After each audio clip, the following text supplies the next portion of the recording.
दोस्तों स्टडी 91 के YouTube channel में आप सभी का बहुत बहुत स्वागत है। दोस्तों आज आप सभी के समक्ष लेकर आया हूँ रिवीजन सीरीज में समास की क्लास। यहाँ दोस्तों अल्टीमेट क्लास है समास की। और देखिए आज के जो सवाल है ना, लीक से हटकर के सवालों को ला रहा हूँ क्योंकि प्रीवियस ईयर सवाल पेपर में पूछे गए ऐसे सवालों को कलेक्शन किया हूँ मैं दोस्तों, जहां पे आपकी हालत खराब हो जाए और निश्चित रूप से आपके बहुत सारे सवाल आपके गलत होने वाले। हो सकता हो क्वेश्चन मेरा आसान हो, लेकिन उसके पीछे आज मैं जो जो चीजें आपको समझाने वाला हूं, बताने वाला हूं, वो अपने आप में दोस्तों एंटिक होगा और निश्चित रूप से वो आपके लिए नया भी होगा। बहुत सारे सवाल आपकी स्क्रीन पर दिए गए हैं और कंफ्यूजन वाले जो सवाल होते हैं, क्या क्या कंफ्यूजन वाले आते हैं सवाल, उन सभी के ऊपर दोस्तों आज चर्चा करने वाले हैं। चलिए आगे बढ़ते हैं और देखते हैं आपकी तैयारी कितनी बेहतर हो पाई है। ठीक है, चलिए याद रखेगा दोस्तों, स्टडी 91 के प्लेटफॉर्म से फाउंडेशन बैच लॉन्च किया गया। फाउंडेशन बैच ये एनसीईआरटी कम फाउंडेशन बैच है। यहां पर दोस्तों जीरो लेवल से लेकर एडवांस लेवल तक की तैयारी कराई जा रही है। हर एक विषय के लिए अलग अलग फाउंडेशन बैच। इससे क्या होगा, अभी आप क्या करते हैं कि अलग अलग परीक्षाओं के लिए अलग अलग तैयारी करते हैं, ठीक है, फिर ये सब बंद हो जाएगा। विषय को एक बार पढ़िएगा, फिर चाहे कोई भी परीक्षा देंगे आप, हर एक परीक्षा आपका क्वालिफाई होगा। क्यों? क्योंकि जब एक बार कायदे से विषय को पकड़ लेंगे, बढ़िया से पढ़ लेंगे, उसके निचोड़ जान जाएंगे। जैसे एग्जाम्पल ले ले हिंदी का, आज हिंदी में प्रैक्टिस करते करते बहुत सारे बच्चे ऐसे हैं जो पेड कोर्स नहीं ज्वाइन किए, उनकी भी हिंदी अच्छी हो गई। तो मैं मान के चल रहा हूं कि जो नहीं ज्वाइन किया है, जब उनकी हिंदी इतनी अच्छी हो गई है, तो जिन्होंने ज्वाइन किया होगा फिर उनका क्या होगा। सोचिए आप, कल्पना करिए, मतलब उनकी हिंदी तो और भी ज्यादा अल्टीमेट होगी। ये आप मान के चलिए, वो आपसे कहीं ज्यादा आगे आ चुके हैं। क्यों? क्योंकि दोस्तों पेड बैच में कहानी कुछ अलग रहती है। ठीक है, तो हमारा फाउंडेशन बैच है, हमारा हेल्पलाइन नंबर है, कॉल करके संपर्क कर सकते हैं। चलिए स्टार्ट करते हैं आज के सवालों को। बहुत ध्यान से पढ़िएगा और आराम से जवाब दीजिएगा। ठीक है, शुरुआत कर रहा हूं एक आसान से सवाल से। सामने दिया गया दोस्तों कि आमरण में कौन सा समास है। ठीक है, बच्चा बच्चा जानता है कि आमरण में कौन सा समास होता है, अव्ययी भाव समास होता है। और अव्ययी भाव समास की पहचान होती है कि याद रखिएगा, इसमें पहला पद क्या होता है दोस्तों, पहला पद अव्यय होता है। और पहला पद क्या होता है दोस्तों, प्रधान भी होता है। ठीक है, पहला पद प्रधान भी होता है और पहला पद अव्यय भी होता है, इसलिए बड़ा आसान है। ठीक है, तो मैं आपको एक तरीका बता रहा हूं दोस्तों, आज के बाद अव्ययी भाव समास से सवाल गलत नहीं होगा। ये अव्यय कहने का मतलब क्या है? अव्यय कहने का मतलब है दोस्तों ऐसे शब्द जिनसे अनेक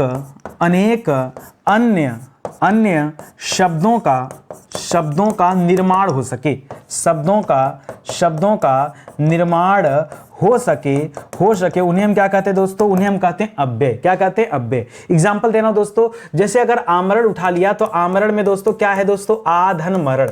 यहां पर क्या दोस्तों, यहां पर जो आ शब्द है ना, यही क्या है, यही अव्यय शब्द है। ऐसे दोस्तों आ से बहुत सारे शब्द बनते हैं। ठीक है, जैसे आमरण हो गया, जैसे आकंठ हो गया। पूछ दे सवाल कि आकंठ में बताइए कौन सा समास है, तो क्या बताएंगे, अव्ययी भाव समास है। ये आपको याद रखना पड़ेगा। इसी तरह से प्रति जो उपसर्ग है, चाहे उपसर्ग कहिए, उपसर्ग एक तरह का अव्यय ही होता है। तो प्रति अव्यय से भी दोस्तों बहुत सारे शब्द बनते हैं, जैसे प्रत्येक बन गया, जैसे प्रत्युह बन गया, ठीक है, जैसे प्रतिमाह बन गया, जैसे प्रतिवर्ष बन गया, जैसे प्रतिदिन बन गया। इस तरह से बहुत सारे शब्द बनते हैं। ठीक है, तो इसको आप याद रखेंगे। फिलहाल जो काम की बात है, जो आपको नहीं आता, करो मैं बताऊं, अगर सवाल ही पूछता कि बताइए अव्ययी भाव समास में कौन सा पद प्रधान होता है, प्रथम पद प्रधान होता है या उत्तर पद प्रधान होता है, तब आप हो जाते कंफ्यूज और तब आपका जवाब गलत होता है। ईमानदारी से बताओ, ये सवाल आपको पता था? अगर ये पूछता तो नहीं पता था। याद रखेगा, अव्ययी भाव समास में क्या होता है, प्रथम पद प्रधान होता है और प्रथम पद अव्यय भी होता है। इसका याद आप ध्यान रखेंगे। ठीक है, चलिए आगे बढ़ते हैं।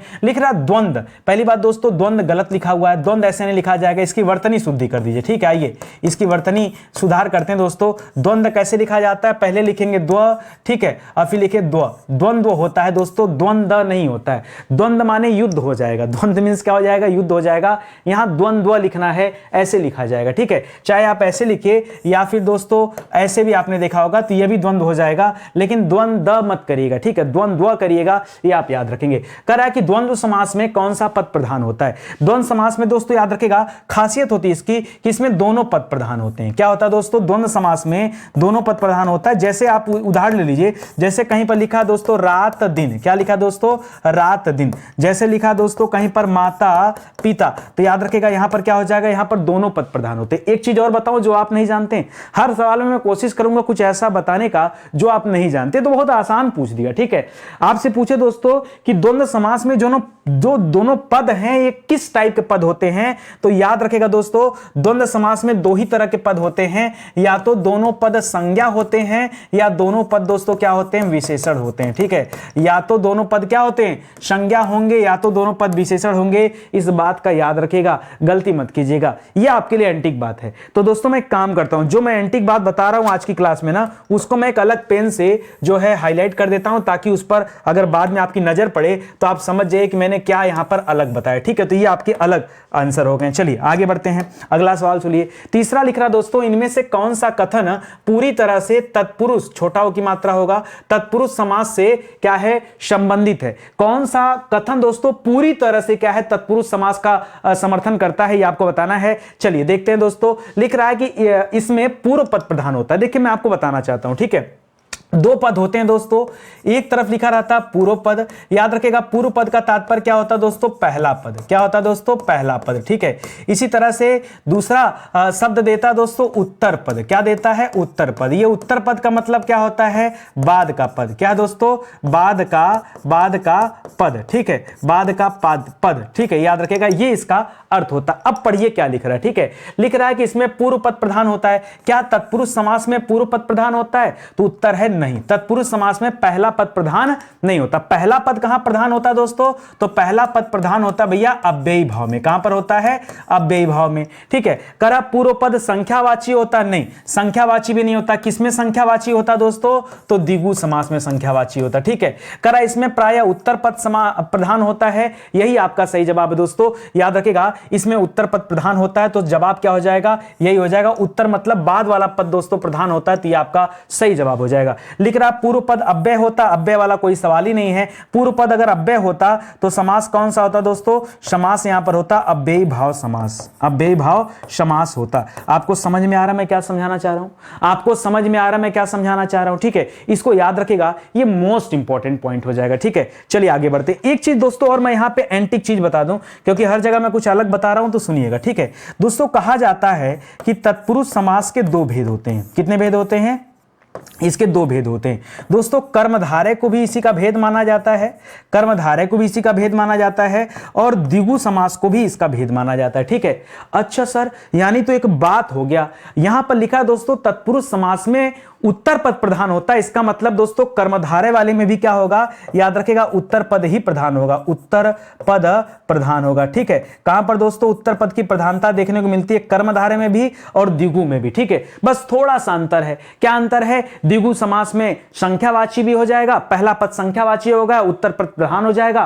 कर्मधारय में दोस्तों क्या होगा, विशेषण विशेष्य देखने को मिल जाता है, या उपमेय उपमान देखने को मिल जाता है, तो इसका आप ध्यान रखेंगे। ठीक है, फिलहाल ये वाला पॉइंट याद रखेगा। मुझे लग रहा है कि मैंने कुछ नया दिया आपको। ठीक है, चलिए आगे बढ़िए दोस्तों, अगला सवाल देखिए। अगला लिख रहा है कि जिस सामासिक शब्द में पूर्व पद और उत्तर पद गौण हो जाए। क्या हो जाए दोस्तों, पहला पद उत्तर पद गौण हो जाए और कोई तीसरा पद प्रधान हो जाए। ठीक है दोस्तों, एक बार चलिए मैं दिखाता हूं आपको, हमने अभी तक क्या क्या पढ़ा। हमने पढ़ा दोस्तों पूर्व पद कहां प्रधान होता है, हमने पढ़ा पूर्व पद प्रधान होता है कहां पर, अव्ययी भाव समास में, यही हमने पढ़ा ना। उसके बाद दूसरा सेंटेंस हमने पढ़ा था कहां दोनों प्रधान होता है, दोनों पद प्रधान कहां होते हैं, तो हमने पढ़ा दोस्तों द्वंद्व समास में दोनों पद प्रधान होता है। फिर हमने पढ़ा दोस्तों कहां उत्तर पद प्रधान होता है, उत्तर पद कहां प्रधान होता है, तो हमने पढ़ा दोस्तों कि यह तत्पुरुष में उत्तर पद प्रधान होता है, और तत्पुरुष के अलावा क्योंकि तत्पुरुष के दो भेद होते हैं, कर्मधारय और द्विगु को भेद माना जाता है, इसलिए इसमें भी क्या होता है, उत्तर पद प्रधान होते हैं। और कहां पर दोस्तों तीसरा पद प्रधान होता है, तीसरा पद कहां प्रधान होता है, तो याद रखिएगा तीसरा पद प्रधान होता है बहुब्रीहि समास में। ऐसा क्यों होता है सर, तो याद रखिएगा बहुब्रीहि समास वह समास है जहां पर कहा कुछ और जाता है और याद कुछ और आता है। जैसे मैंने कहा लंबोदर, क्या कहा, लंबोदर, और आपको गणेश जी की याद आ गई। मैंने कहा दशानन, आपको रावण की याद आ गई। मैंने कहा चतुर्भुज, आपको विष्णु की याद आ गई ना। मैंने कहा चतुर्मुख, आपको ब्रह्मा की याद आ गई। मैंने कहा हंसवाहिनी, आपको माता सरस्वती की याद आ गई। ठीक है, तो आप समझिएगा जहां तीसरे पद का बोध होता है, यानी दोनों पद अप्रधान हो जाए, किसी तीसरे पद का अगर बोध होता है, तो हमेशा समास क्या होगा, बहुब्रीहि समास होगा। इसको आप ध्यान दीजिएगा। बाकी का तो मैंने लिख ही दिया है। यहां भी देखिए द्वंद्व गलत लिखा है, इसको आप सही कर लीजिए। ठीक है, ये हो जाएगा। ठीक ठीक है। तो यहां पर उत्तर क्या होगा, ऑप्शन नंबर 1 दोस्तों इस सवाल का सही जवाब हो जाएगा। और आगे बढ़िए, करा अनुरूप में कौन सा समास होगा। अब तो आसान हो गया ना, समझ में आया ना। चलो आगे बढ़ते हैं। अनुरूप में दोस्तों कौन सा समास होगा, पहले लिख लीजिए अनुरूप। अब देखिए अनुरूप से अगर आप निकालेंगे ना तो पता चलेगा यहां दो चीजें हैं, एक शब्द है अनु और दूसरा शब्द है रूप। ये अनु क्या है दोस्तों, अनु तो अव्यय है, अनु तो क्या है, अनु अव्यय है, और अव्यय होने की वजह से यहां पर क्या आ जाएगा, अव्ययी भाव समास हो जाएगा। और अव्ययी भाव समास में याद रखेगा पूर्व पद प्रधान होता है। क्या होता है दोस्तों, पूर्व पद प्रधान होता है, ठीक है, याद रखेंगे। यानी पहला पद प्रधान होता है, बाद का पद अव्यय होता है, ठीक है, उत्तर पद में, ठीक है। खैर उत्तर पद की बात नहीं करेंगे, पूर्व पद प्रधान भी होता है, पूर्व पद अव्यय भी होता है। पूरा सेंटेंस जो होता है दोस्तों, मतलब सेंटेंस नहीं, पूरा जो शब्द समूह होता है ये क्या कहलाता है, शब्द समूह भी नहीं कहेंगे, शब्द समूह से तो वाक्य में आ जाएगा। पूरा जो शब्द होता है वो क्या होता है, वो अव्ययी भाव समास होता है, ठीक है। इसका आप जरा ध्यान रखेंगे, ठीक है। पीछे मुझे लग रहा है मैंने कहीं कुछ गड़बड़ी किया लिखने में, ठीक है। पहला पद प्रधान पद होता है और यही अव्यय भी होता है, ठीक है, ठीक है। मुझे लगा मैंने कुछ गलत लिखा है क्या, सुनिएगा ध्यान से, तो यहां पर ये हो जाएगा। अच्छा, इससे सर क्या ज्ञात होता है, देखिए अनु से बहुत सारी चीजें बन सकता है। जैसे अनु से अनुरूप बन गया, जैसे अनु से क्या बन गया, अनुचित बन गया। अनधनुचित बराबर अनुचित होता है। देखिए अनुचित अगर लिखा है ना तो अनुचित में अनु नहीं है, अनुचित में याद रखेगा अन उपसर्ग लगा है, तो यहां पर अन जो शब्द है वो हो जाएगा, ये अनु से बना ही नहीं है, तो ये तो दोस्तों गलत हो जाएगा। समझ रहे ना, कभी कभी जल्दीबाजी में इस तरह के सवाल निकल जाते हैं मुंह से, लेकिन वो गलत हो जाता है। तो अनु से बहुत सारी चीजें बन सकता है, जैसे अनुरूप से अनु से अनुरूप बन गया, अनु से अनुसार तो नहीं, और कुछ बताइए कुछ। देखिए थोड़ा सा आता सवाल सामने ना तो फटाफट बता देता, ठीक है। जैसे अव्ययी भाव समास में बहुत सारे उदाहरण याद है, धीरे धीरे, साथ साथ, बाग बाग, इसमें भी अव्ययी भाव समास है, ठीक है। तो ये सारी चीजें आती हैं, जैसे यथा संभव, यथा क्रम। लेकिन जब शब्द बनाने वाली बात होती है ना तो थोड़ा सा दिमाग को सोचने में समय लगता है, ठीक है। वैसे आप कोई जवाब दीजिए अगर आपको कुछ याद आ रहा तो, ठीक है। लिख रहा दोस्तों, प्रत्यंग किस समास का उदाहरण है। आइए पहले लिखिएगा प्रत्यंग। देखिए ये करने के बाद ना आप इसका तुरंत संधि विच्छेद कर डालिए। संधि विच्छेद मतलब तोड़ दीजिए, तोड़ के अलग कर दीजिए। तो प्रत्यंग में बनेगा दोस्तों प्रतिधन अंग। क्या बनेगा, प्रतिधन अंग। और प्रति से तो बहुत कुछ बनता है, जैसे प्रति से प्रतिमा बताया, प्रत्येक बताया, प्रतिवर्ष बताया, तो कई सारी चीजें बन सकती थी। याद रखेगा ये अव्यय हो जाएगा। और हमने एक चीज और पढ़ा कि अव्ययी भाव समास में क्या होता है, पहला पद क्या होता है दोस्तों, पहला पद प्रधान भी होता है या पहला पद अव्यय भी होता है, ठीक है। तो याद रखेगा यहां भी उत्तर क्या हो जाएगा, अव्ययी भाव समास हो जाएगा। बहुत आराम से पढ़िए। मेरी क्लास में ना देखिए खूब प्रैक्टिस में कराता हूं, जम के प्रैक्टिस कराता हूं। जितना ज्यादा प्रैक्टिस करेंगे हिंदी से डर आपका एकदम से समाप्त हो जाएगा। खाली प्रैक्टिस पे आप ध्यान दीजिए, ठीक है। लिख रहा सतसई। सतसई दोस्तों किस समास का उदाहरण है आपको बताना है। आइए देखते हैं, पहले लिख दीजिए सतसई, ठीक है। सतसई का जब संधि विग्रह करेंगे, समास विग्रह करेंगे तो 700 का समाहार, 700 का समाहार क्या कहते हैं दोस्तों, 700 का समाहार को सतसई कहा जाता है, ठीक है। 700 का करेंगे या 700 का, सतसई, ठीक है। अब देखिए कुछ लोग यहां पर कई किताबों में मैंने देखा दोस्तों सतसई के स्थान पे दोस्तों ये कहा गया कि सतसई 700 का समाहार है, और कहीं पे सत माने 100 का कहा गया तो 100 का समाहार, ठीक है। मैंने अलग अलग जगह पे दोस्तों अलग अलग चीजें देखी है, 100 का समाहार, ठीक है। खैर 700 का या 100 का हो, मुद्दा ये नहीं है, ठीक है। मुद्दा ये नहीं, मुद्दा ये है क्या ये संख्यावाची है। मुद्दा क्या है, मुद्दा समझिए, क्या ये संख्यावाची है। हाँ सर ये संख्यावाची है। कहीं भी अगर आपको संख्यावाची शब्द मिल जाए तो ध्यान दीजिएगा वहां पर क्या होता है, द्विगु समास होता है। और आपने पढ़ा था द्विगु समास किसका भेद होता है, तत्पुरुष का भेद होता है। और तत्पुरुष की खासियत होती है यहां पर उत्तर पद की प्रधानता देखी जाती है। उत्तर पद क्या होता है, प्रधान होता है। और प्रथम पद क्या होता है दोस्तों, प्रथम पद जो होता है, प्रथम पद, ठीक है, प्रथम पद या जिसे हम पूर्व पद भी कहते हैं, वो क्या होता है, वो संख्यावाची होता है। तो इसे याद रखिएगा। जैसे सतसई दोस्तों क्या है, ये संख्यावाची होने की वजह से क्या हो जाएगा, यहां पर ये सतसई में द्विगु समास आ जाएगा। इसको आप याद रखिएगा, ठीक है। ऐसे दोस्तों बहुत सारे एग्जांपल बन सकते हैं। जैसे कहीं पे लिख दिया त्रिलोक, क्या लिख दिया दोस्तों, 3 लोक, ठीक है। तो त्रि में 3 है दोस्तों, त्रि को क्या बोलते हैं, 3 बोलते हैं। तो याद रखेगा ये हो जाएगा, ठीक है। हाँ जैसे लिख दिया दोस्तों, कहीं लिख दिया अष्टमार्ग, अष्टमार्ग मतलब 8 मार्ग, या कहीं पे लिख दिया दोस्तों चौराहा, ठीक है। तो यहाँ चौराहा से 4, अष्टमार्ग से 8, ठीक है। तो ये सब क्या हो रहा है दोस्तों, पंचरत्न, नवरत्न, ये सब क्या हो जाएंगे, इन सब में क्या हो जाएगा, आपका द्विगु समास हो जाएगा। बस ढूंढिए पहला पद अगर संख्यावाची है तो आपका जवाब क्लियर हो जाएगा, ठीक है। तो याद रखिएगा द्विगु समास हो जाएगा। लिख रहा कला प्रवीण में दोस्तों कौन सा समास है, ये तो बड़ा अच्छा सवाल दे दिया दोस्तों, कला प्रवीण, ठीक है। कला प्रवीण में कौन सा समास है, आइए देखते हैं, ठीक है। कला प्रवीण का जब समास विग्रह करेंगे ना तो आपको मिलेगा कला में प्रवीण, ठीक है। कला में प्रवीण, इसका समास विग्रह जब करेंगे, प्रवीण माने क्या होता है दोस्तों, पारंगत, ठीक है। कला में प्रवीण या कला में पारंगत, ये इसका दोस्तों आता है। और यहां पर दोस्तों क्या हो जाएगा, यहां पर आ जाएगा तत्पुरुष समास। क्या आ जाएगा, सॉरी तत्पुरुष तो ऑप्शन में है नहीं। देखिए कला प्रवीण में बहुब्रीहि आएगा नहीं, ठीक है। द्वंद्व है नहीं, द्वंद्व किस लिए दोस्तों, द्वंद्व में तो क्या होना चाहिए, चाहे दोनों पद संज्ञा होना चाहिए, चाहे दोनों पद विशेषण होना चाहिए। एक बात का ध्यान रखना है, और बीच में योजक चिन्ह भी देखने को मिलता है, और एक इसमें कोई अव्यय भी नहीं है। तो याद रखेगा तत्पुरुष के अंतर्गत जो भेद होते हैं उसके, जो द्विगु समास संख्यावाची है नहीं, तो तत्पुरुष के अंतर्गत ही दोस्तों कर्मधारय भी आता है। ये कर्मधारय का उदाहरण हो जाएगा, इसको याद रखिएगा, ठीक है। वैसे मुझे थोड़ा सा यहां पे डाउट हो रहा है, ठीक है। इसको कर्मधारय की जगह ना ऑप्शन देना चाहिए तत्पुरुष समास का, बेस्ट आंसर होता तत्पुरुष समास, ध्यान दीजिएगा। और अधिकरण तत्पुरुष इसको कहा जाता है, मे पेपर दोस्तों वहीं पर आता है अधिकरण तत्पुरुष, ठीक है। ये होना चाहिए बेस्ट आंसर, लेकिन पता नहीं ऑप्शन में नहीं दिया, न देने की वजह से दोस्तों मैं यहां पर टिक कर रहा हूं कर्मधारय। कभी कभी दोस्तों चूज करना पड़ता है, ठीक है, मजबूरी में मैं सवाल को न बताऊं, इससे बेहतर है कि कौन सा ऑप्शन हो सकता है ये एक चूज कर दिया जाए, ठीक है। तो किसी के तारीफ में भी दोस्तों कला प्रवीण कर सकते हैं, और उसके लिए भी दोस्तों कर्मधारय माना जा सकता है। लेकिन अगर तत्पुरुष दिया होता ऑप्शन में तो तत्पुरुष 110% दोस्तों सही जवाब होता, उसके आगे कर्मधारय क्या हो जाता, फीका पड़ जाता। अब कई सारे बच्चों के मन में आ रहा होगा सर ये आपने उलझा दिया सर, ठीक है। आइए मैं आपको 2 अच्छे एग्जांपल देता हूं, बहुत ध्यान से समझिएगा, आपका दिमाग में खराब करने वाला हूं, ठीक है। सुनिएगा, एक सवाल देता दोस्तों दशानन, क्या देता सवाल, एक सवाल देता दशानन, लिखिएगा। अब दशानन में दोस्तों 2 तरह के समास देखने को मिलते हैं। दशानन किसे कहा जाता है, रावण को कहा जाता है। तो दशानन में क्या है दोस्तों, बहुब्रीहि समास हो जाता है।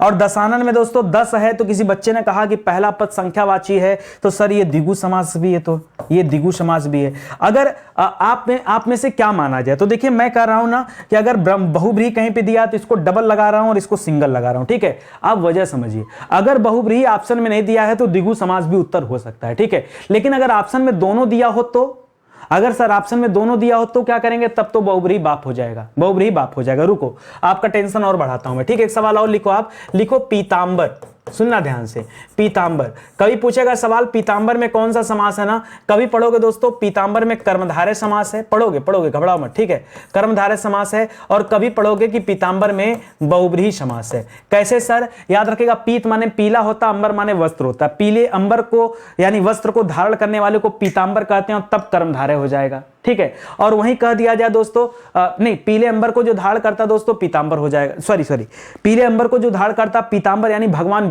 विष्णु पीला वस्त्र धारण करते हैं, बृहस्पतिवार को पूजा होती, तब वहां बहुब्रीहि हो जाएगा। और एक पीतांबर का मतलब होता है पीत माने पीला, अंबर माने आकाश, ठीक है। पीले आकाश को ही पीतांबर कहा जाता है, जिस तरह से नीले आकाश को नीलांबर कहा जाता है, उसी तरह से पीले आकाश को क्या कहते हैं, पीतांबर कहते हैं। और वहां पर कर्मधारय होता है, ध्यान दीजिएगा, आकाश वाले में कर्मधारय और वस्त्र वाले में भगवान विष्णु होते हैं। तो दोनों जवाब हो गया। अब आप क्या करेंगे, तो याद रखेगा, अगर कर्मधारय ऑप्शन दिया तो ये करिए, लेकिन अगर बहुब्रीहि के साथ ऑप्शन आ गया तो क्या करिए, यहां पर बहुब्रीहि कर लीजिएगा, ठीक है। यहां पर बहुब्रीहि आपको कर लेना है। अब समझ में आया कि कैसे समास में डबल उत्तर हो जाता है। बस ऐसा ही दोस्तों यहां तत्पुरुष और कर्मधारय के साथ हुआ है। तो लड़िए मत अपने आप से, ठीक है, ना अपने आप से लड़िए ना हमसे लड़िए, ठीक है। बस जो दिया जा रहा है उसको सीखते चलिए, ठीक है। बहुत रिसर्च किए हैं, ठीक है, तब ये सारी चीजें आई हैं समझ में। चलिए आगे बढ़ते हैं, अगला पॉइंट देखिए, लिख रहा मृगनयन में। कभी भी दोस्तों तारीफ वाले शब्द कहीं भी दिख जाए, ठीक है, तो याद रखिएगा वहां पर आंख मूंद करके क्या करिएगा, मृगनयन जैसे बोल दिया ना। देखिए मृगनयन का मतलब क्या होता है, मृग माने हिरन जैसी आंखों वाली। किसी ने किसी को कह दिया मीनाक्षी, मीन यानी मछली की तरह आंखों वाली, ठीक है। तो क्या हो सकता है दोस्तों, अब देखिए यहां भी देख सकते हैं, जैसे लिख दिया सवाल मीनाक्षी दे दिया, ठीक है, क्या दे दिया भैया, मान लो कहीं पर मीनाक्षी दे ही दिया आपसे परीक्षा में, ठीक है, मैं गलत लिख रहा हूं, मीनाक्षी,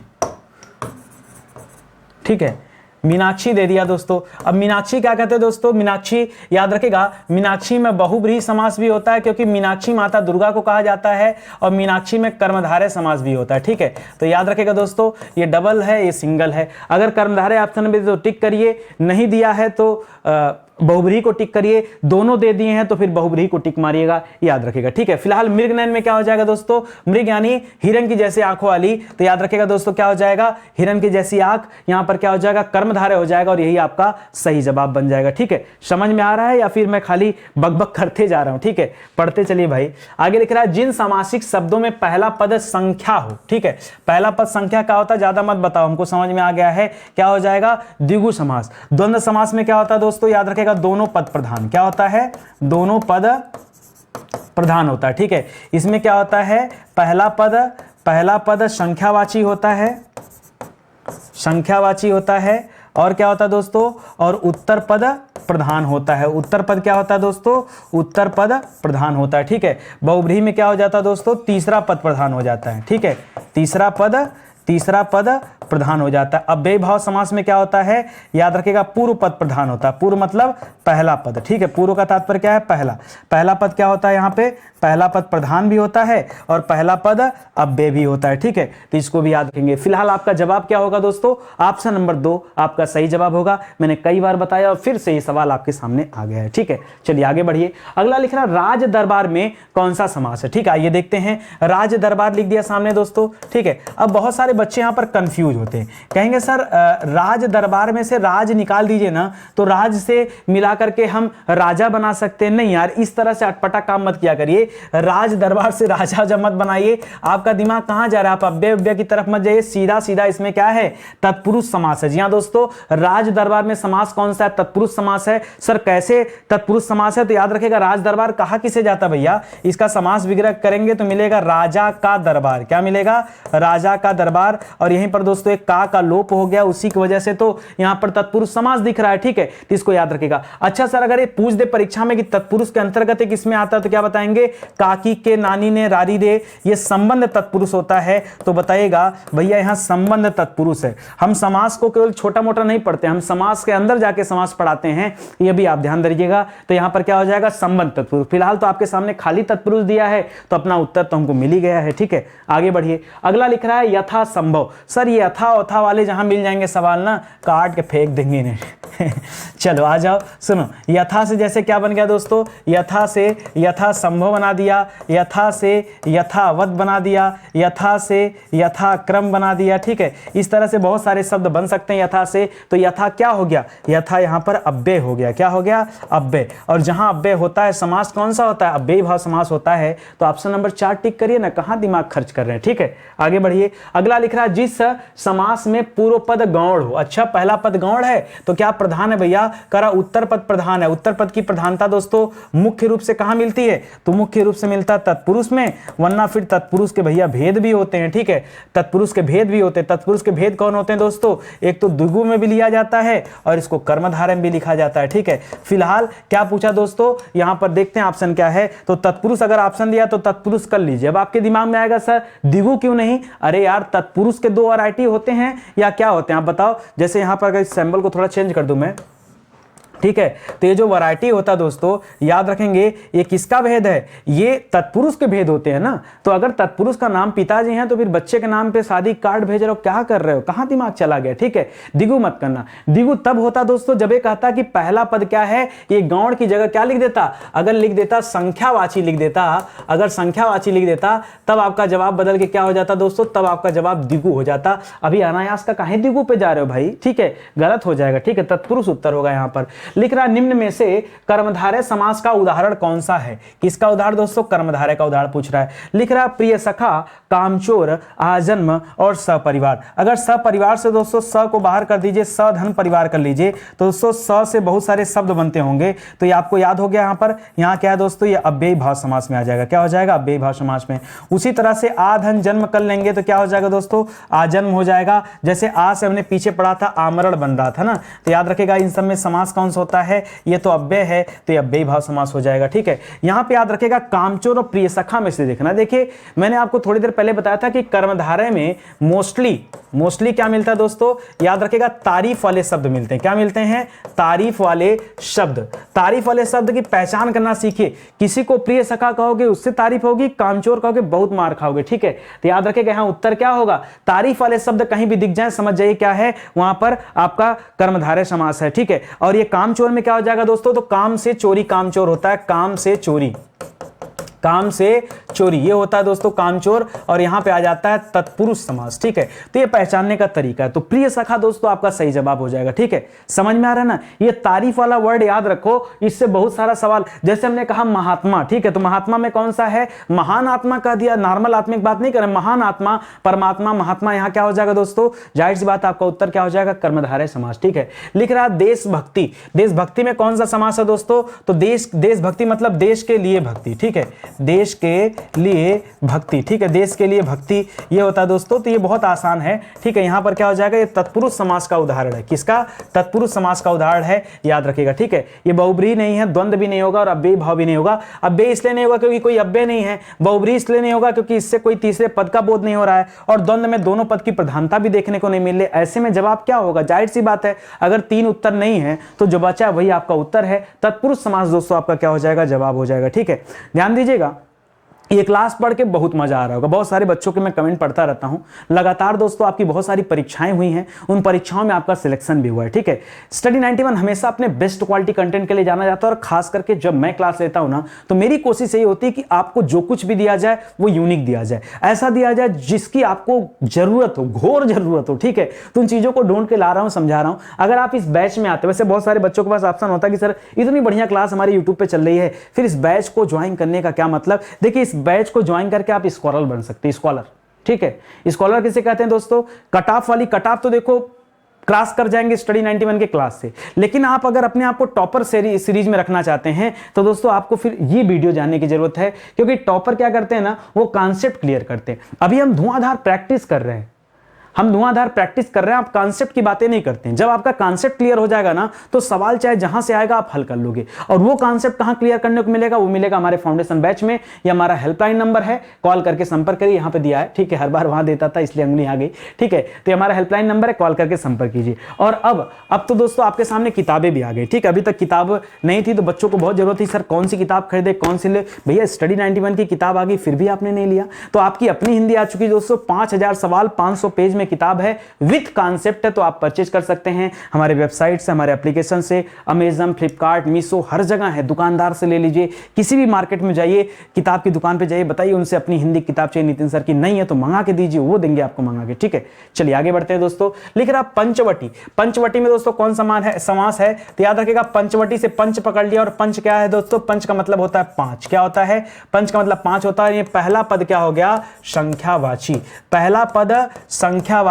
ये होता कहां दोस्तों, पहला पद संख्यावाची। ठीक है, आपने कहा सर ये होता है द्विगु समास में, कहां होता है, ये द्विगु समास में होता है। तो फिर आपको अपना उत्तर मिल गया। तो हमसे क्या पूछ रहे हैं आप, ठीक है, क्या जानना चाह रहे हैं हमसे, नितिन सर से क्या जानना चाह रहे हैं, उत्तर तो आप ही बता रहे हैं फटाफट। ठीक है, तो देखते ही उत्तर निकलना चाहिए। चलिए आगे बढ़ते हैं। अगला लिख रहा दोस्तों यथा संभव, सर यथा वथा ना हम लोग ऐसे ही हल कर देते हैं। ठीक है, तो क्या हो जाएगा, अव्ययी भाव समास। ठीक है, अगला बढ़िए। लिख रहा परमेश्वर, ये अच्छा सवाल दे दिया। ठीक है, परमेश्वर में कौन सा समास है, देखो द्वंद्व तो होगा नहीं। क्यों द्वंद्व नहीं होगा दोस्तों, द्वंद्व समास की खासियत है दोनों पद की प्रधानता, दोनों पद की प्रधानता।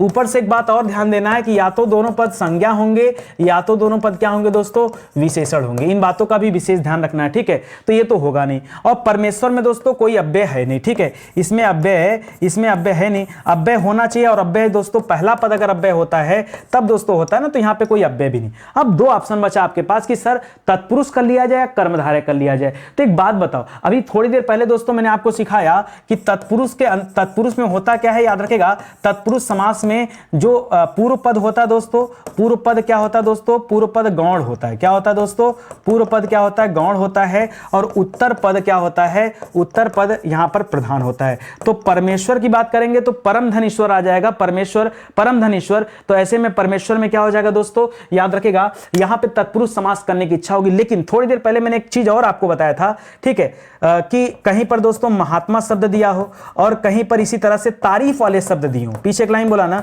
तो क्या वहीं पे मैंने, शायद मुझे याद आ रहा है कि मैंने आपको दोस्तों परमात्मा भी बोला था। तो चाहे परमात्मा कहिए, चाहे परमेश्वर कहिए, चाहे महात्मा कहिए, चाहे सज्जन कहिए, ठीक है, चाहे आप वो क्या कहिए, पीछे कहा था शब्द ना, क्या था, पीतांबर कहिए। ठीक है, पीतांबर, ठीक है, पीतांबर कहिए, आकाश वाला पीतांबर, ठीक है, चाहे आप नीलांबर कहिए, क्या कहिए, नीलांबर कहिए, ठीक है, चाहे आप, एक बहुत अच्छा शब्द आया था भाई, हिरण की तरह आंखों वाले के लिए, ठीक है, चाहे आप मृग नयन कहिए, ठीक है, मृग नयन कहिए, चाहे आप दोस्तों चरण कमल कहिए, किसी का चरण कमल हो सकता है, सब तारीफ में जा रहे हैं। आप ध्यान दो ना, मेरी नजर से देखो यार, मेरी नजर से देखो कि उत्तर ऑटोमेटिक मिल जाएगा, ठीक है। तो क्या करें, अब तत्पुरुष पे जाने की इच्छा नहीं हो रही सर, खूब तारीफ वाली बातें हो गई, तो उत्तर क्या हो जाएगा, कर्मधारय हो जाएगा। उत्तर क्या होगा, कर्मधारय होगा, ये आप ध्यान रखेंगे, ठीक है। चलिए आगे बढ़िए। अगला लिख रहा है, मुंबई में गगनचुंबी इमारतें। यहां बहुत सारे बच्चे गलती करते हैं, ठीक है। लोग कहते हैं ना कि इमारत की तारीफ हो रही, हमें इमारत की तारीफ से मतलब नहीं था, हमें व्यक्ति की तारीफ से मतलब था, ठीक है। तो इमारत की तारीफ जहां हो ना, वहां पे मत छोड़ दीजिएगा, वहां पे क्या होगा, तत्पुरुष समास होगा, यहां पे याद रखेंगे, ठीक है। तारीफ में जैसे गगनचुंबी का मतलब होता है गगन को चूमने वाली, मतलब बहुत ऊंची ऊंची इमारतें, यही तो कहने का मतलब है। तो गगनचुंबी में दोस्तों कौन सा समास होगा, याद रखेगा, यहां तत्पुरुष समास हो जाएगा, गगन को चूमने वाली, कर्ता ने कर्म को, तो यहां पर क्या आएगा दोस्तों, कर्म तत्पुरुष आएगा। क्या आएगा, ये कर्म तत्पुरुष का उदाहरण होगा, ध्यान दीजिएगा, ठीक है। लिख रहा बैलगाड़ी में दोस्तों कौन सा समास है, बताइए। बैलगाड़ी में कौन सा समास है, देखिए कुछ को हटाइए यहां से, अव्यय तो होगा नहीं, द्वंद्व भी नहीं होगा, द्विगु भी नहीं होगा, बस आ गया आपका उत्तर। भाई द्विगु इसलिए नहीं होगा क्योंकि कुछ संख्यावाची दिख नहीं रहा, संख्यावाची दिखेगा तभी मानेंगे। द्वंद्व इसलिए नहीं होगा क्योंकि दोनों पद प्रधान नहीं दिख रहे हैं, प्रधानता दिखनी चाहिए कहां पर दोस्तों, दोनों पदों में, ठीक है, दोनों पदों में, तो ये भी नहीं दिख रहा है, और अव्यय कुछ यहां पर है ही नहीं, ठीक है। तो बिना अव्यय का हम कैसे चूज कर लें, तो जाहिर सी बात है, 3 ऑप्शन को एलिमिनेट किया, एक उत्तर आपको जो सही था मिल गया आपका उत्तर, तो ऑप्शन नंबर 4 याद रखेगा दोस्तों, आपका सही जवाब हो जाएगा। लिख रहा कृताकृत, ये बहुत अच्छा सवाल दे दिया दोस्तों कि कृताकृत में कौन सा समास है। दोस्तों मैं आपको बताना चाहूंगा, थोड़ा सा आपका कंफ्यूजन भी दूर करना चाहूंगा। देखिए अगर कृताकृत लिखा है ना, तो याद रखेगा कृताकृत में समास कौन सा होगा। मैं थोड़ा सा पीछे चलता हूं, कुछ और भी आपको बताता हूं। मान लीजिए कहीं पर लिखा धर्माधर्म, धर्माधर्म को जब तोड़ के आप अलग करेंगे तो मिलेगा धर्म और अधर्म। क्या मिलेगा दोस्तों, धर्म और अधर्म। ऐसे ही सवाल देता दोस्तों पापा पाप, क्या लिखता है, पापा पाप, तो इसका मतलब क्या होता है, पाप और अपाप। क्या होता है, अपाप मतलब पुण्य हो जाता है, ठीक है, पाप और अपाप, ठीक है। इसी तरह लिखता है दोस्तों सत्यासत्य, क्या लिखता है, सत्यासत्य, तो इसका मतलब क्या होता है, सत्य और असत्य, ठीक है।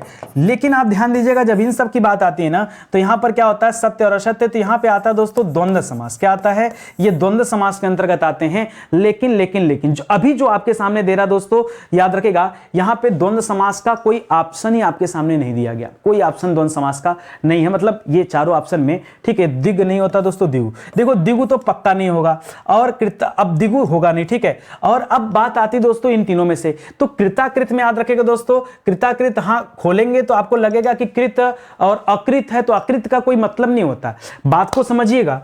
ऐसा क्यों होता है, क्यों यहां पर द्वंद्व नहीं, क्योंकि ऐसा दिखने में देखो सब सेम लगेंगे, लेकिन फिर भी मैं कह रहा हूं कि यहां पर द्वंद्व नहीं हो, यहां पे द्वंद्व है लेकिन यहां पे द्वंद्व नहीं। भाई द्वंद्व का तो ऑप्शन ही नहीं, यहां पे कर्मधारय है। क्या है दोस्तों, कर्मधारय है। ये आप अपवाद स्वरूप याद कर सकते हैं, क्या याद कर सकते हैं, इसको आप अपवाद स्वरूप याद कर सकते हैं, क्योंकि ऐसे सवाल आते हैं परीक्षा में। एक चीज और, आपका थोड़ा सा और टेंशन आपका बढ़ा दूं, कहीं पे लिख दिया साथ साथ, कहीं पे लिख दिया बाग बाग, क्या लिख दिया, बाग बाग, मेरा दिल बाग बाग हो गया, कहीं पे लिख दिया धीरे धीरे, तो याद रखिएगा यहां पर क्या होता है, यहां पर अव्ययी भाव समास होता है, ठीक है। तो देखिएगा इन चीजों को विशेष ध्यान दीजिएगा, गलती बहुत ज्यादा होती है, गलती बहुत ज्यादा, क्योंकि अगर परीक्षा में द्वंद्व नहीं दिया है ना, तो ज्यादातर बच्चे यहां पे ना अव्ययी भाव समास टिक करते हैं।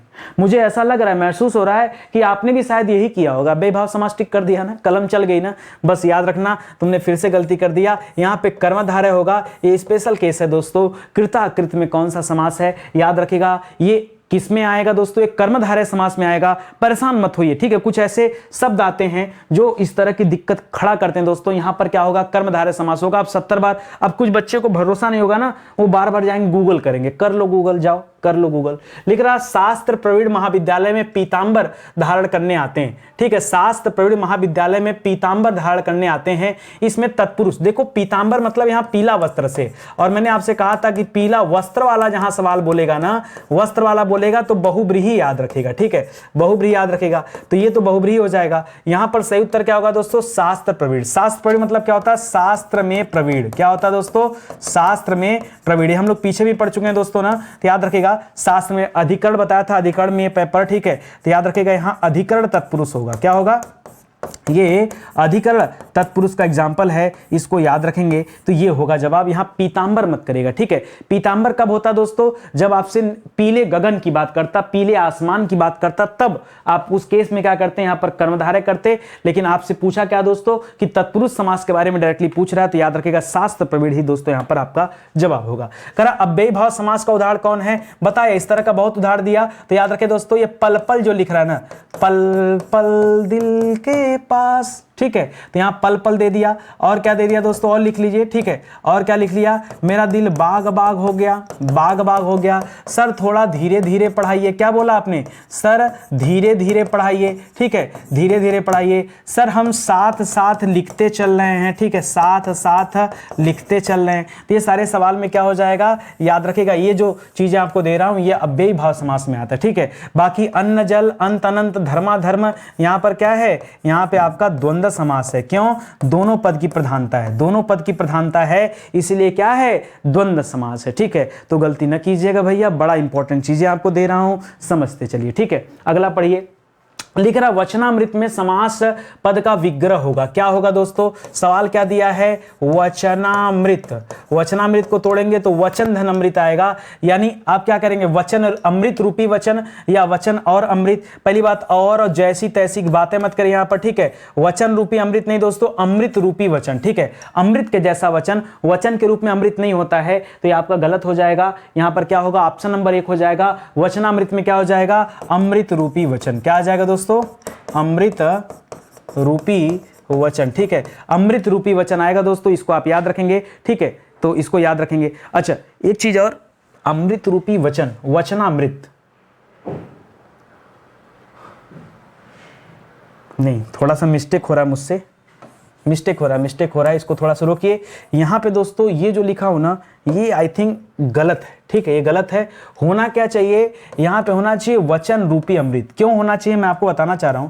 यहां पे होना चाहिए वचन रूपी अमृत। देखिए वचनामृत जो होता है ना, जैसे हम कहें कोई संत ना अच्छी अच्छी बातें बता रहा है, ठीक है, तो उसके अच्छी अच्छी बातें कर रहा है, इसका मतलब वचन दे रहा है। वचन मतलब कथा वाचन होता है ना, उसकी बात करें, ठीक है। वो वचन नहीं कि प्रण वाला, वो वाला वचन नहीं चल रहा, ठीक है। तो वचन दे रहा मतलब वो कथा को बाँच रहा है, अच्छी अच्छी बातें सुना रहा है, श्रोतागण सुन रहे हैं।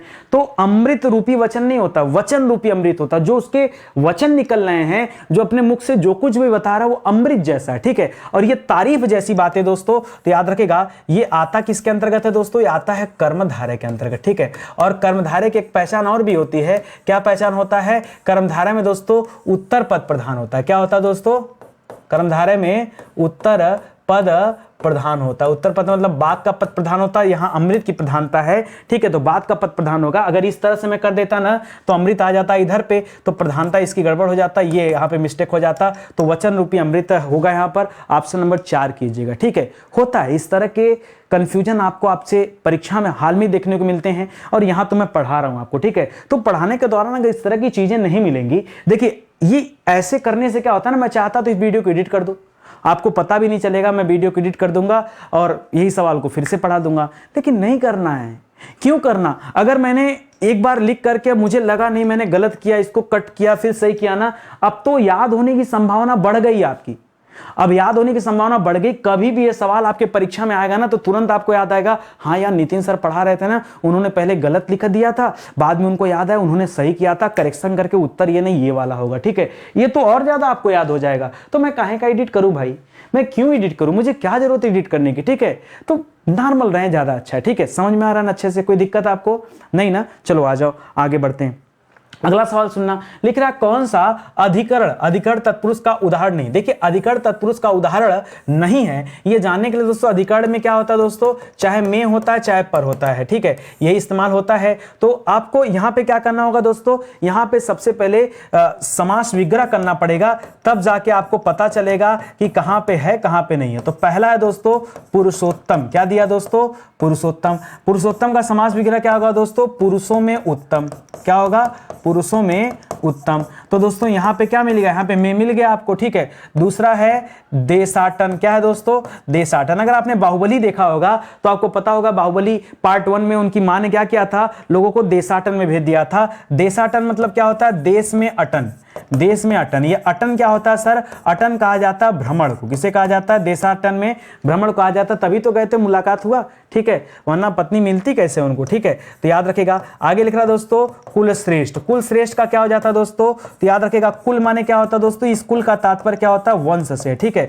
कुल में श्रेष्ठ, ठीक है, कुल में श्रेष्ठ है, इनको क्या कहते हैं दोस्तों, एक कुल श्रेष्ठ हो जाता है, ठीक है, कुल में श्रेष्ठ है। उसी तरह से दोस्तों क्या लिख दिया दोस्तों, धर्म से धर्म भ्रष्ट लिखा है, तो धर्म भ्रष्ट का क्या हो जाएगा, धर्म भ्रष्ट, ठीक है। तो इसका क्या हो जाएगा दोस्तों, धर्म से भ्रष्ट, क्या हो जाएगा, धर्म से भ्रष्ट, ठीक है। अब आपको देखिए यहां पर से दे दिया, ठीक है, धर्म से भ्रष्ट, यहां पे से दे दिया, और से की होने की वजह से दोस्तों यहां पर क्या हो जाएगा, ये ऑप्शन उत्तर नहीं होगा। क्यों, जहां से आता है वो क्या होता है दोस्तों, वो अपादान तत्पुरुष होता है। क्या होता है, वो अपादान होता है। और आपसे पूछा है कौन सा जो है क्या अधिकरण नहीं है, तो याद रखिएगा ऑप्शन नंबर 4 यहां पर अधिकरण नहीं है। क्यों, क्योंकि अपादान तत्पुरुष का एग्जांपल है, यही आपको यहां पे बताना था, ठीक है। आगे पढ़िए, लिख रहा है समास के पदों को अलग करने को क्या कहा जाता है। बहुत बढ़िया सवाल, ठीक है, बताइए समास के पदों को अलग करने को क्या कहा जाता है। आप कहेंगे सर विग्रह कहा जाता है, ही ना, ठीक है। चलो मान लिया समास के पदों को अलग करने को विग्रह कहा जाता है। एक बात मुझे बताओ कि विच्छेद किसे कहते हैं, ठीक है। तो याद रखेगा देखिए वर्णों के मिलन को, बहुत ध्यान से पढ़िए, समझिएगा मैं क्या समझा रहा हूं। वर्णों के मिलन को क्या कहते हैं, संधि कहते हैं। पहली बात याद रखेगा। दूसरा याद रखेगा वर्णों के नहीं, शब्दों के, वर्ड से अब शब्द बन चुके हैं ना, शब्दों के विकार को, विकार मत कहिए, अलगाव को, शब्दों के अलगाव को क्या कहते हैं, संधि विच्छेद, ठीक है, विच्छेद, ठीक है। याद रखिएगा जब शब्द को तोड़ करके अलग अलग भागों में रखा जाता है तो उसे क्या कहते हैं दोस्तों, अलगाव को विच्छेद कहते हैं, ठीक है। और शब्द के रूपांतरित अंग को क्या कहते हैं, शब्द के रूपांतरित अंग को क्या कहते हैं, विभक्ति कहते हैं, ठीक है। क्या कहते हैं, विभक्ति कहते हैं। विभक्ति क्या होता है दोस्तों, जो विभक्तियां आप पढ़ते हो, कर्ता ने कर्म को करण से, ये 8 प्रकार की जो विभक्तियां पढ़ते हो वो होता है, ठीक है। तो इसको याद रखेगा। बाकी विग्रह बता ही दिया, ठीक है। तो विग्रह समास में होता है, समासिक पदों को अलग करना, ठीक है। लिखना नीलांबर, ए भैया नीलांबर पीतांबर ये सब पढ़ चुके सर, छोड़िए, कर्मधारय समास है, तारीफ वाले शब्द हैं, ज्यादा ना बताइए, ठीक है। बहुत बढ़िया। प्रतिमान, अरे सर अब तो एक्सपर्ट हो गए हम लोग। प्रतिमान में प्रति क्या देख लिया हमने, आंख मुना उत्तर मारा उठा के, बेभाव समास सर ज्यादा नहीं पढ़ना है, ठीक है। आगे बढ़िए। लिख रहा यथाशक्ति, सर छोड़िए शब्द क्या लिखा है, सेंटेंस क्या कर रहा है वो हटाइए साइड में, अब बेभाव समास उत्तर है। सर आगे बढ़ाइए, अरे भाई रुक जाओ थोड़ा सा। सर मैं श्री रामचंद्र जी के चरण कमल बात कर दिया सर, तारीफ वाला शब्द क्या हो जाएगा सर, कर्मधारय हो जाएगा। अरे रुके नहीं, 4 सवाल ऐसे लपेट दिए, ठीक है। अरे ठीक है सर, इतना आपने पढ़ा दिया कि अब इन 4 सवालों पर रुकने की अपने को कोई आवश्यकता नहीं, यही स्पीड चाहिए। मैं चाहता हूं इस प्रैक्टिस क्लास को जब देखिए, इस रिवीजन क्लास को जब देखिए, यहां जो टाइम जाता है जाने दीजिए, ठीक है। लेकिन परीक्षा हाल में आपकी स्पीड ऐसे होनी चाहिए, जैसे 4 सवाल की स्पीड थे ना, ऐसी स्पीड होगी ना, तब जान लो बाकी समय में आपके जीएस के सवाल और विषय के जो सवाल होंगे वो आप हल कर पाएंगे और अच्छे नंबर प्राप्त कर पाएंगे, ठीक है। ये स्ट्रेटजी मुझे बनाना है आपकी, ठीक है। और चाहे फ्री क्लास हो चाहे पेड क्लास हो, आपको रफ्तार तो देना मेरा फर्ज है और दे के रहूंगा, ठीक है दोस्तों। बहुत सारे विषय पूरी तरह से यूट्यूब पर पढ़ा दिए गए हैं, उन्हीं के हैंड रिटन नोट्स हैं जिन्हें आप परचेज कर सकते हैं। हमारी किताबें भी आ गई हैं तो किताब भी परचेज कर सकते हैं। और अच्छा लगा हो दोस्तों तो प्लीज़ वीडियो को लाइक जरूर करिएगा और शेयर जरूर से करिएगा। देखिए आप लोग वीडियो को शेयर नहीं करते, ठीक है, शेयर करिए भाई, चैनल को आगे कौन बढ़ाएगा, आप ही तो हमारे हो, ठीक है। हम तो कोई एडवर्टीजमेंट करते नहीं है, फिर आप नहीं करोगे तो कौन करेगा। थोड़ा सा सहयोग करिए, आप सभी से निवेदन है। और एक बार चेक कर लीजिए कि आपने चैनल को सब्सक्राइब किया है कि नहीं। अगर नहीं सब्सक्राइब किए होंगे तो आपके पास नोटिफिकेशन नहीं जाएगा। नोटिफिकेशन ही नहीं जाएगा, आपको पता ही नहीं चल पाएगा कब कब क्लास आती है। वैसे वाली क्लास फिक्स है, डेली रात 8 बजे कहीं भी रहिए ना, आधे घंटे के लिए आ जाइए समय निकाल करके इस क्लास को देखने के लिए। और सुबह के 10 बजे दोस्तों जीएस की क्लास, जबरदस्त अल्टीमेट क्लास चलती है सुबह 10 बजे। जीएस वाली क्लास जाके देखिए दोस्तों, प्लेलिस्ट बना हुआ है, वो सारी चीजें आपको मिल जाएंगी। ठीक है, ऐप पे आएंगे ना तो इसका पीडीएफ वगैरह भी मिल जाएगा, सारी क्लास का पीडीएफ मिल जाएगा, उसके लिए कोई चार्ज वार्ज नहीं देना है, वो सब निःशुल्क दिया गया है। ठीक है, चलिए आज की क्लास ही समाप्त होती है, मिलते हैं अगले लेक्चर में, तब तक के लिए आप सभी से धन्यवाद, बहुत बहुत धन्यवाद। Thank you so much. जय हिंद, जय भारत।